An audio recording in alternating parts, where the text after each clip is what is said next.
What is up, everyone? Welcome back to another video today, and in this video we are doing the 18th installment of Retro Reviews. Today we're going to be reviewing my Gemini Jets 1:400 scale Air France Airbus A340-300.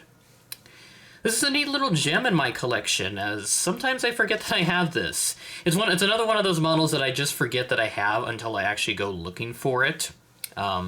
I got this model all the way back in, I think it was like in the winter of 2014 sometime, the 2013-14 winter, so early 2014 is when I got this model, and I remember unboxing this because I thought this was like the coolest model ever. And that's just kind of how I was when I was 8-9 years old. I thought every new Gemini Jet model that I got was so cool, because back then that's the only brand that I ever bought from. I didn't really discover other brands until like 2016 when I started reading 1-400reviews.com, which unfortunately that website's now gone. So I think the author has since moved on to other endeavors, so wishing him nothing but the best on those. Hopefully he's still out there somewhere and he's doing well. I'm trying to remember the name of who did it too, but it's not coming to me right now. So yeah, let's go ahead and take a look at this beautiful Air France A340-300 box that I have here. It's a bit beaten up, but again, for a model that I've had for a decade, stuff like this is going to happen, so what can you do? A little dusty here. I tried to clean it off, but it doesn't really come off that well. And the box is like tilting forward, so it like wants to fall over just like that, so I got to hold it here so that it doesn't do that. On the top, we got the all-white Gemini Jets logo, made for collectors by collectors. Got the image of the plane, Air France Airbus A340-300 down there, and then flip it open. You can see the plastic cradle inside, and then we have the aircraft pamphlet. There's a top section, and then here is the bottom section. There's the bottom of the box, and then your right side, which on the item number, it's GJAFR 1201. There's the top of the box, which has a bit of a rip there, a tear right around the barcode. There's the left side, and then here is the back side. And one neat little element that I'd like to point out as well is that this is supposed to be a Socatec, I think, or Socatec. I don't know how you say that, but I think it's Socatec, so I'm going to go with that. You have the Socatec and Gemini Jets branding on the bottom left of the box, along with a copyright date of June 2013, I think is what it's supposed to say. 13.06, which I thought was pretty interesting. So this model was released in September, mind you, so it was probably made in June of that year, and then it was officially released 3 months after that, so that's at least my thinking to that, now that I know a little bit more about how these models are released. And then you can see up there on the top it says, developed by Gemini Jets and Socatec aircraft models, so that is indeed correct, and that's why we see the Socatec and Gemini Jets branding on the bottom left of the box. And then I'll go and zoom back out so you can see the rest of the box. Bit of a different formatting because of that Socatec development that happened there. Detailed scale model for adult collectors, not suitable under the age of 14, but I had this model well before I turned 14, so what can you do? And then image of the plane and all your other standard Gemini Jets box details. Now let's bring this very lovely Air France A340-300. I was fortunate enough to spot one of these aircraft in Minneapolis in July of 2017. I believe it was aircraft Foxtrot Golf Lima Zulu uniform. I can't talk today. And then the model that I have right here, this is Golf Lima Zulu Oscar. So pretty cool stuff right here. I do want to mention that I did lose one of the main landing gear wheel sets, one of the axles on the left side, and I think the tail also came off at some point. So there's a little bit of a super glue smear on the back. So just be advised as we go forward with this retro review.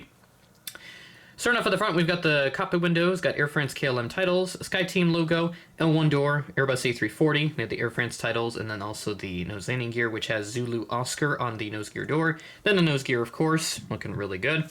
Got some panel details down over here as well, along with the rest of the fuselage. We got the cradle mold right there, which doesn't look too bad. So what can you do?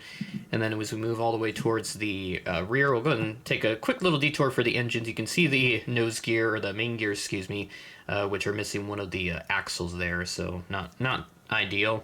You do have the little Air France insignia on the engines as well, which if I can get that to focus on the engines, that'd be great. There you go. You can see that much better along with the hair dryer engines, which are really lovely sounding. So I was fortunate enough to spot one of these things before Air France retired these things. Then here is a tail of the aircraft. We've got the registration Foxtrot-Golf Lima Zulu Oscar and the rear door, and then we have a little European Union logo there inside the blue stripe, which is a very clever design choice. I like that because the European Union flag has that like deep blue in it.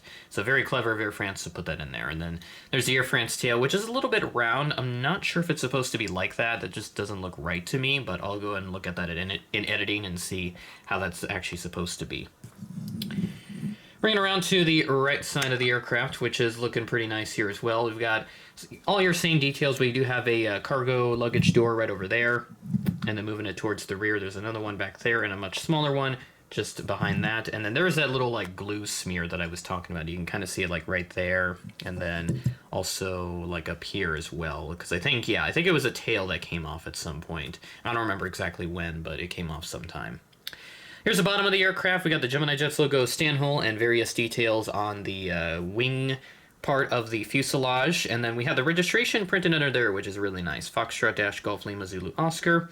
You've got like the nice arrows printed underneath the engine, which I think that's a really neat detail that Gemini got on this model. And I think, no, the registration is not on the top there. And then there's the back of it, which is pretty bland. Nothing crazy going on there.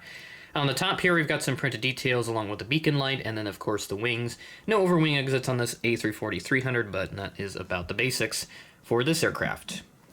Overall, a very neat little model, and I'm happy I have one of these because the A340 is just a unique aircraft to me. One of only, like, a handful of aircraft, like quad-jet aircraft that's only a single deck, because everything else has been all, like, double deck with the quad-jets. Like the 747 or A380, the A340 and 707 are really, like, the only two notable quad-jet single-level aircraft that we've ever had. I think the Comet, I think that may have been 4 engines as well. I could be wrong on that, but I think it has like 4 engine inlets or something. I don't remember for sure, but the A340, 707, 2 notable examples with the quad-jets that only have 1 level of seating.